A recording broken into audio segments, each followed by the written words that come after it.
Last time on the I Play Thousand Year Door in some weird and funny way show, I tackled the entirety of the game without using Mario at any point in battle. If you haven't watched that video yet, I would highly recommend that you check that one out first, since this one is a direct follow-up to that one, and honestly, I just think it was an entertaining video. And now, this time on the I Play Thousand Year Door in a funny and incorrect way show, I'm going to be tackling the Pit of 100 Trials without using Mario at all. The rules for this are very similar to the full game challenge, but I'll run through them real quick for the sake of being thorough and to establish a few differences. Mario must be swapped to the back slot in battle whenever possible. Only the partner can attack, use items, or switch out to other partners. Mario's HP cannot be upgraded, and I can't use any HP plus badges. The quick change badge is banned, and so are any extra power rush badges earned from the Pianta parlor. Mario can only appeal or defend. The only time that he's allowed to swap partners around is when the partner is knocked out and he is the only one standing. Super guarding is allowed from both characters, but if Mario is the last one standing and all partners are knocked out, then the pit is considered lost and I have to start all the way over. Just like every other Pit of 100 Trials challenge I've done, I decided that movers are allowed in the first 40 floors of the pit. They're luck based anyways as to whether or not they show up, and that early in the pit, the enemy encounters aren't hard to beat either way. After floor 40 though, the enemy encounters start to matter a lot more, so if I encounter any movers after that, I have to simply move on from them without skipping any floors. I didn't mention this in the last challenge video, but I decided that first strikes were okay as long as they were done by the partner. Last time I had made up this little story for the challenge that Mario was a massive coward that hid behind his partner, and I felt like him using Koops or Bobbery to strike from a distance fell in line with that. When I'm so limited on how many turns I have, I will take every little advantage that I can justify. In the comments on the last video, I know a few people pointed out that allowing super guards just turns it into a skill-based challenge rather than a strategy one, but under this rule set, strong execution and a strong strategy are both needed to avoid having to get insanely lucky to clear encounters. And I have a feeling that this rule set is already going to be plenty difficult. Anyways, with that out of the way, I just want to drop a quick reminder to subscribe if you've been enjoying the Thousand Year Door content. These videos get a lot more views than I have subscribers, so if you've seen and liked a couple of them already, then subscribing would really help me continue to make more of them. I usually think asking for subscribers at the beginning of a video is kinda tacky, but I figured there might be enough repeat viewers that it'd be worth trying. Now, let's get into Flat Mario Game.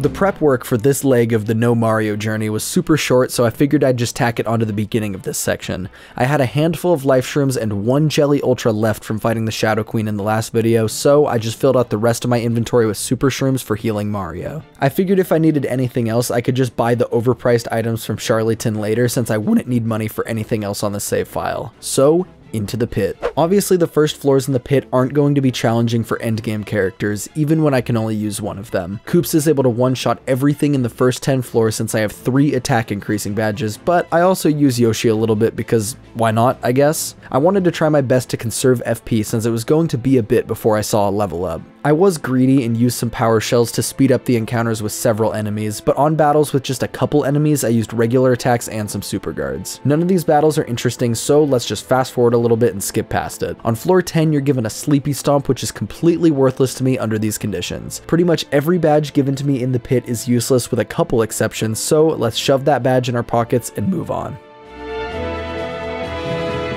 These floors are made up of more easy enemies, mostly from Chapter 2, so once again, it's not very hard. I won't waste your time talking about how much Koops destroyed them, but I will point out that I lucked out and found a mover after a few floors. Since I'm basically just skipping a few turn-based cutscenes, I didn't feel bad at all about paying him to move down 5 floors. After that, I fought a couple more enemies, and on floor 19, I found another mover. The next floor was floor 20, which would give me the Fire Drive badge, but since that badge also does absolutely nothing for me, I just paid the mover to skip another 5 floors.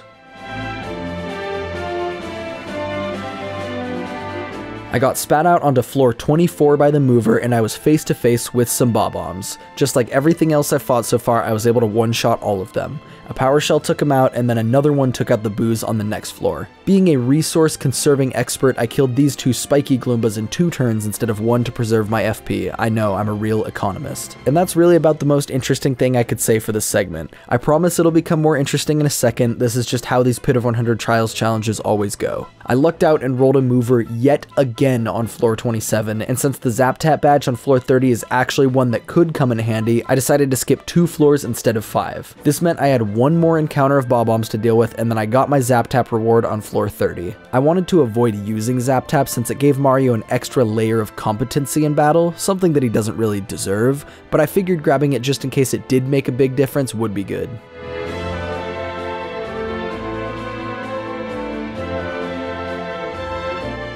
So, you wanna know something funny? I found a fucking 4th mover right on floor 31. I don't think I've ever found this many of them this early in the pit, and I've played this game way more times than any reasonable person should. I figured I'd take advantage of the game's generosity one last time since the enemy encounters were still pretty easy. But if I found any more after this, I pledged to ignore them and keep going just like the rules said. Anyways, this is the first section where the enemies actually start fighting back a little bit, and by fight back, I mean they can actually survive more than one turn for once. Yoshi isn't able to kill these Parabuzzies in one attack, which slows things down quite a bit. He is still able to pick off Dark Koopas in one attack though, so these battles are pretty easy overall. I accidentally got first struck by this Hyper Cleft here and whiffed the Super Guard, but I have 3 defense increasing badges on Mario, so he's totally unbothered. It's really entertaining to me to imagine that Mario is tough enough to shrug off an attack from this little rock monster, but not tough enough to actually fight him himself. And just like usual with Shady Koopas, I made sure to not let them have an attack turn while on their backs since they do a couple damage to Mario if I didn't Super Guard it. It didn't take very long to get through the 4 encounters that I had to fight in this segment, so I reached floor 40 and got Pity Flower. I don't have a clever joke here. This badge. It sucks.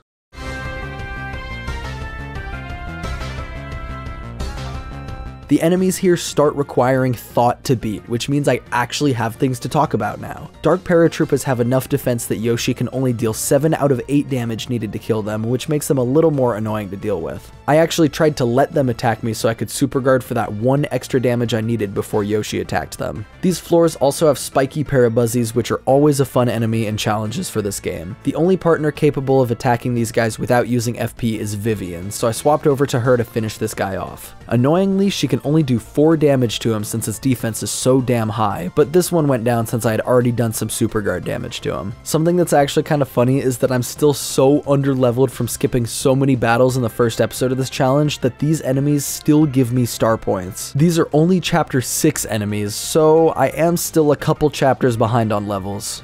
Oops. Floor 42 has bulky Bob-ombs on it, which I could kill in one turn with a Power Shell, but that costs FP. Blowing them up with Bobbery is free, and it doesn't even damage Mario since his defense is so jacked up. Next floor has a few lava bubbles, and they actually have a hidden weakness in this game that not a lot of people know about: dying. So I just hit all of them with Koops to save FP. Poison Pokies can also be taken out with 1 Koops attack, so I killed all these guys with a Power Shell to save all the damage that they could possibly do to me. And that pretty much covers all the different enemy types in this section, so I just grinded away through the next few encounters that were all similar. Vivian dealt with some more spiky Parabuzzies, Yoshi beat some Dark Paratroopas, Bobbery and Vivian tag teamed this variety pack, and then yet another mover spawned on floor 49. Like I said, I have never seen this many of them in one run through before, but I had already pledged to ignore them, so I just skipped past him and made it to floor 50. The Strange Sack is kind of useful, but honestly not that important since I can't afford that many items from the merchant. And speaking of his bitch ass, he spawned here, so I bought a Thunder Rage and a bunch of honey syrups from him.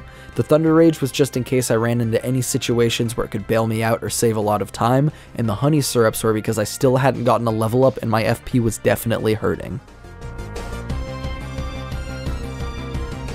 This is where things begin to get really spicy, since enemies start to have actual trace amounts of health that mean something, and they start to catch up to the level that I am. Fortunately though, Yoshi got battered and beaten down from the first half of the pit, and I managed to get him to 1 HP exactly. This means I can throw on Mega Rush P and Power Rush P to blast through all of these enemies easily. But to be fair, with the normal power increase badges, Yoshi can already do enough damage to kill these enemies anyways. He does 4 plus 3 plus 2 plus 3 1s to enemies with no defense, which adds up to 12. Still though, seeing overkill like this is always very sexy. I deleted the Badge Bandits on floor 51, the Ice Puffs on floor 52, and the Dark Boos on floor 53 using Stampede, and then on floor 54 I found a mover again. Once again using them as banned, so I only got 1 freebie floor instead of 5. And as we get deeper down in the pit, it gets funnier and funnier that these guys overwrite the enemies on each floor, because that means that canonically this little man defeated whatever enemy was there before. Next up was a battle of 4 Moonclefts, which I actually can't kill with a Stampede since I lost my Mega Rush when leveling up, but luckily Yoshi's skills are diverse and you can use a couple of gulps to kill them. This cleft did use a Mr. Mini item on me, but Yoshi can throw all logic to the wind and gulp the last 2 for the kill anyways. Seriously, I don't know how this giant rock can fit in his tiny mouth, but I am not going to ask questions that I know I'm not prepared to handle the answers to. The next few battles were more of the same Stampede spamming, and then finally I got to floor 59, which had 2 red chomps and a dark boo. Stampede doesn't do enough to kill the red chomps, so I used a gulp, super guarded them, and then gulped again for the kill. Overall, still not too bad, but my FP is getting low and I still have a while to go before my next level up.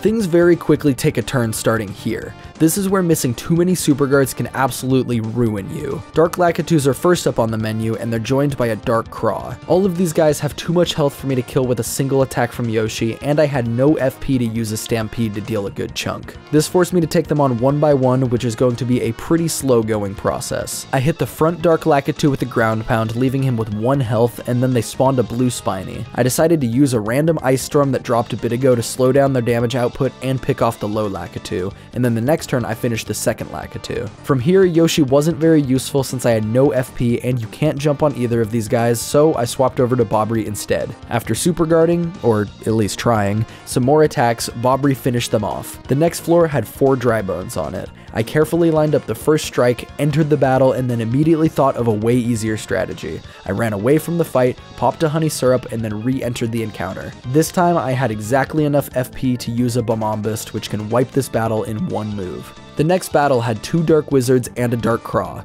I went in with Yoshi once again, and I gotta defend myself here and say that Mini Egg seemed like a better move in my head. It wasn't bad per se, but honestly I should have just targeted the wizard with 2 ground pounds in a row instead. After Yoshi wasn't getting the results I wanted, I switched over to Bobbery again since his single target damage is solid against the Dark Craw that I can't jump on. After a bit of dicking around, the Dark Wizard was the only one left and he used his illusion move while also being invisible. For some reason my official Nintendo hardware really does not enjoy there being 5 invisible enemies on screen at the same time, and it literally dropped my game to half speed. I couldn't figure out which setting I needed to change to fix this, but after the invisibility wore off, so did the lag, so oh well, I guess. I looked out and the guy in the front was the real one, letting Bobbery bring him down to 1 health. He used the illusion move again, and for a second time in a row, the real one was in the front. Apparently this challenge is kinda blessed because between this and the movers and everything else, my luck has been pretty insane overall. That last battle leveled me up, which meant I finally had FP again for the next few encounters. The next floor only had 1 Frost Piranha and 1 Dark Craw, which is pretty easy to deal with. A Stampede kills the Frost Piranha, and then I swapped to Bobbery to finish the Dark Craw and save FP. On floor 65, I rolled a Dark Craw and a Dark Lakitu and decided to swap back over to Yoshi on the first turn. On the second turn, I think using this mini egg actually did make sense this time since it did good damage to the Lakitu and lowered the damage output of everyone on screen. On the next turn, I used that Thunder Rage that I bought earlier to finish the Lakitu and damage the Dark Craw and the second Spiny some more. Since the front Spiny was still hiding away, I burned a turn by healing Yoshi with a Super Shroom, and then I finished the fight with 2 more gulps after that. The next few floors had a lot more of the same. I used Stampedes, regular Yoshi and Bobbery attacks, and Bombasts while doing my best to super guard everything thrown at me. Interestingly, the Dark Wizard on floor 68 also spawned with the boost sheet, but he didn't use it on himself, so I didn't have to deal with any weird official Nintendo hardware bugs again or anything. Anyways, that's pretty much the gist of this section, so let's move on.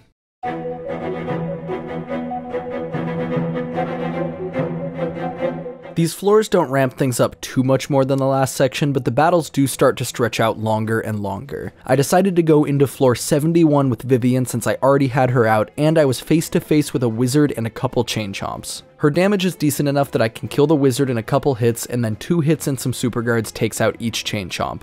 Vivian takes a lot of damage from the chain chomps, but luckily this is the point where the level ups really start to pour in. I've pretty much run out of useful badges to equip, so I switched to upgrading FP so eventually I don't have to worry about running out on any of these difficult encounters anymore. On the next floor there's 2 Dark Koopa Patrols and a wizard. I decided to spam the Dark Koopa Patrols with gulps while they made the wizard invisible, and that chewed through their health reasonably quickly. Yoshi did not have what I would describe as a lot of health, but I didn't want to waste a turn swapping him out, so he ended up going down and eating one of my life shrooms. Floor 73 spawned with 5 Phantom Embers, which is a pretty annoying combo in some challenge rule sets, but not so bad in this one since I can kill all of them in a single Stampede. The next floor has 2 Swoopulas and 2 Wizards, and once again, shoutouts to Stampede for being a ridiculously strong move. I'm not sure if this is common knowledge or not, but I'll point it out in case it's not. Stampede actually affects every enemy on screen, even if it seems like a move that would only damage enemies on the ground. It knocks the Wizards down to 4 health, but the front one heals the second one, and the second one hits me with a Thunder Rage. Enemies using items is pretty broken since it can't be super guarded, and it also isn't affected by defense increasing badges. Mario still has the 2 defend pluses and a P down D up equipped, but he still takes 4 damage. For some reason though, using the defend command does still affect items, which is why he takes 4 instead of 5. This item kills Yoshi and pops another one of my life shrooms unfortunately, but I wanted to tough it out with him so that he could be healed with a level up soon. Floor 75 was easy to beat with a gulp, a super guard, and a couple of ground pounds. And then on floor 76, I stampeded twice to kill the Wizards. The middle one buffed his defense, which prevented him from being killed by the second stampede, but I had enough FP left after a gulp to finish him off anyways. At this point, I leveled up again and Yoshi was brought back up to full health. Floor 77 had 3 Dark Koopa Trolls on it, which is a lot of health between me and the next floor. I started with a gulp, but then on the second turn I realized the damage output of Stampede was still pretty good even with their 2 defense. Looking back at this footage, I'm not exactly sure why I swapped to Bobbery to finish the rest of their health off. I mean, I guess I was trying to save FP, but I could have afforded another Stampede very comfortably. 78 had another 5-pack of Phantom Embers, which was another free star point generator, and so was floor 79 with 4 Swoopulas.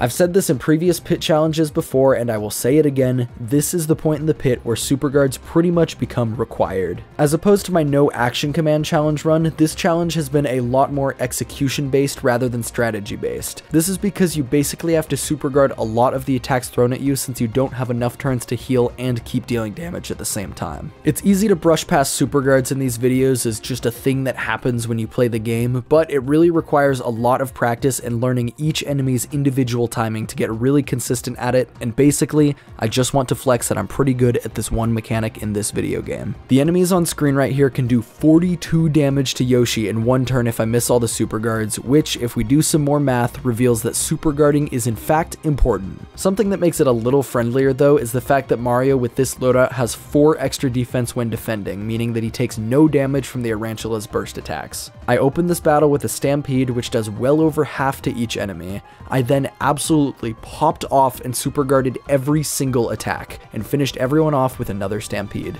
Dark Bristles are a harder enemy to deal with since Koops is the only partner that's really a viable option for attacking them. Bobbery can damage them with Bombast, but Shell Slam from Koops is a much better choice since it kills the Dark Bristle in one hit and does good damage to the Arantulas. After that turn, the Arantulas all move up and out of Koops range, so I had to swap over to Yoshi to finish them off with a Stampede. I super guarded every attack from the Arantulas again like an absolute legend, and then instead of killing them this turn, I decided to defend with Yoshi for seemingly no reason. Now, I'm gonna be transparent. Honestly, the only reason I did this was to see if I could get another full turn of super guards because I wanted to make a sick YouTube short where I blocked like 20 of their attacks over and over, but I f***ed up and missed one and ruined the whole thing. Womp womp. Floor 83 spawned with another mover. I think this is the fucking 7th one I've encountered on this journey, which is still absolutely ridiculous. I'm also not sure if I've ever encountered one this deep in the pit before, so I guess that would be neat if I was playing casually, but we have content to make, so I skipped past him again. Floor 84 had a Piranha Plant and 3 Spunnias, and luckily I was still locked the f in and blocked all of their attacks successfully, and it was easy to kill them with just a couple Stampedes. The next 2 floors had 9 Spunnias combined between them, and these encounters went about the same as the last one before them. Floor 87 had 2 Dark Bristles, which I one-tapped with a Shell Slam, and then floor 88 was 4 Arantulas that I hit with a double Stampede combo again. Finally, floor 89 had 4 Piranha Plants, and you can probably take an educated guess as to how I killed them. Once again, this set of floors would be a huge threat if I didn't have so much practice super guarding all of their attacks. Instead of being a nightmare though, this section was actually a little bit cleaner than the last 20 floors or so, and then I got the Lucky Day badge on floor 90, but you know what? I'm not going to use it. I don't need crutches like luck or days or whatever to finish this challenge. Screw it. Let's move on. Heading into the final section of the pit, these enemies can be pretty tough, but at least I have a lot of FP to throw at them by this point. Floor 91 has 2 elite wizards and a swampire on it, and I had decided to open with Koops. Shell Slam is one of my best options for damaging elite wizards since they have a ridiculous amount of defense. I hit them with the Shell Slam turn 1, and then one of them turned invisible, so I just hit the other one with a regular Shell Toss. The Swampire is really hard to super guard, but dealing with one of them on his own isn't so bad. I swapped over to Goombella since she could body him with a multi-bonk, but first I used her to finish off the elite wizard. After killing the bat, I leveled up again, and this time I had a whole 18 FP to spare. Finally, the economy had leveled out. Floor 92 had 2 Poison Puffs and a Bobbery. Poison Puffs have crazy high attack, and if you've watched this channel before, you already know how I feel about Bobbery. 2 Stampedes takes everyone out with just a little bit of damage in between, but nothing too bad since a couple of the puffs just charged pointlessly. 93 hit me with 2 Bobbery and an elite wizard, which is a pretty easy encounter overall. I started with a Stampede since I still had Yoshi out, then I switched to Koops so I could finish the Bobbery and deal big damage to the wizard with Shell Slam. The elite wizard used the illusion move since he was the last one standing, but I'm so rich in FP by now that I can just use a power shell to find and kill the real one. Floor 94 had the super annoying combo of 5 Swampires, and instead of using Zap Tap with Mario like a little weenie baby, I decided to go in raw. Stampede brought them all down to 8 health, and then the first one missed, the second one stole 5 health from Mario, the third one missed, I super guarded the fourth, and then the fifth healed the first one with his super shroom. Overall, not a bad outcome. I used another Stampede which killed the back 3, and then the stage froze one of them to make things a little bit easier on me. Floor 95 was the exact same combo as 91, and I played it super similar, and then 96 was another Stampede plus Survive plus Stampede combo.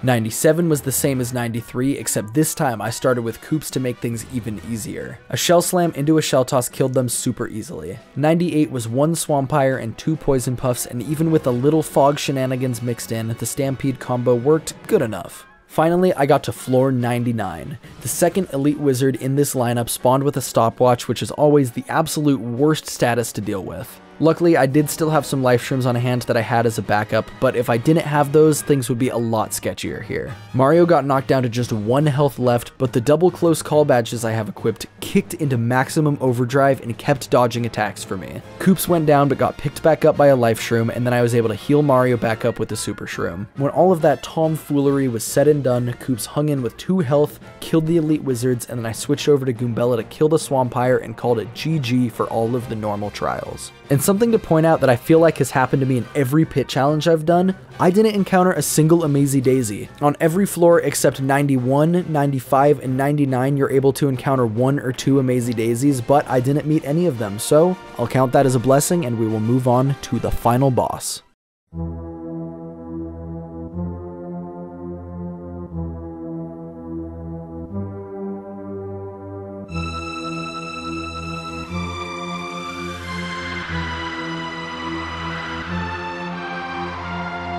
And finally, we get to everybody's favorite boss in Thousand Year Door, probably not actually, Bonetail. Now the funny thing that happened in this challenge is I was kinda spacing off after floor 99 and forgot that I was in fact on floor 99, so I accidentally went right into Bonetail without adjusting my badge setup or anything. This isn't catastrophic since there's not that many different combos I can use at this point, but I did want to shuffle things around a little bit to be as optimal as I could. The main thing I wanted equipped but now didn't have was Charge P.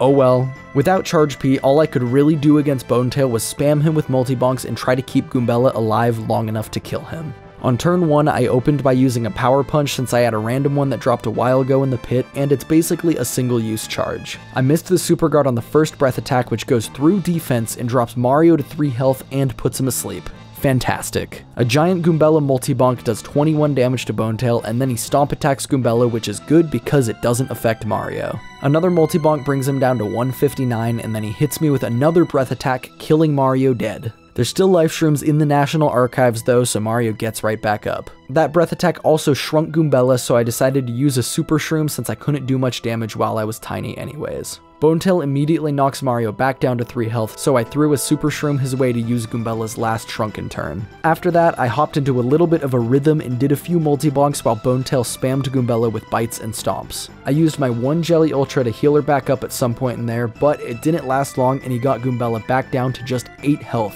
1 hit away from death. I really needed to keep Goombella alive because her damage is by far the highest against Bonetail out of every partner. Luckily, as you can see, I had lined up 2 mushrooms on the bingo in the corner, so all I had to do was time the bingo slot just right. In previous 1000 Year Door videos, I had said that the bingos came down to luck, which is actually not true at all. I had always thought they were luck-based because I played this game for the first time as a kid and just took the randomness at face value and assumed that it was truly random. But it is in fact not, and you can learn the timing and hit it every single time. Shoutouts to the people in the comments who corrected me. I'm not sure if I'll ever learn everything about this game, but together we can at least get close. I'm still not very good at timing the bingos though because I didn't know this until very recently, but I managed to hit this one, which was super clutch because I really needed the health here. Up to this point, I was feeling pretty unsure as to whether or not I would actually beat him, but now with full health and him being below half, I was feeling a lot more confident. I got back into my multi-bonk and super guarding routine and was able to keep chipping him down. Like I've mentioned in previous videos, Bonetail has a 20 HP heal move that he can use up to 3 times during the fight, and those slow things down even more. He used a couple of them right here, so he kinda hovered back and forth around 80 HP for a while. Goombella got knocked down back to 8 health again, so I popped a Super Shroom to get some of that health back. Unfortunately, he used the bite attack, which is unblockable, so I had to use another Super Shroom. Mario had lasted a while without taking damage, but my luck finally ran out and I missed a Super Guard on a breath attack. Since Bonetail was so low and Mario had close calls to back him up, I decided to just stay the course and managed to Super Guard another breath attack. Goombella got hit again and was left with just 1 health, but since Bonetail had only 11 health left, I was able to finish him off with 1 final multi-bonk. Just like the Shadow Queen in the last episode, I managed to finish the final boss off with just 1 health remaining. This leg of the challenge ended up being paced kinda weirdly, but in a way it's still similar to full game challenges. Most of them start off pretty reasonable and escalate as they go on, but this one wasn't really too difficult until the very end. I think a lot of the difficulty, or I guess lack of difficulty for most of the challenge, came from me already being really good at super guards, because if I wasn't, I think there would have been a lot more tries needed to get this one done. Anyways, if you guys enjoyed this video, then make sure you like and subscribe and tell YouTube that my videos are worth watching. Spread the Bringle gospel, if you will. And also be sure to comment any ideas you have for future challenges down below, because I would love to do like a viewer challenges video at some point in the future, or if it's just a genuinely really good challenge, I'll just do a full video about it or whatever. But anyways, see you guys next time.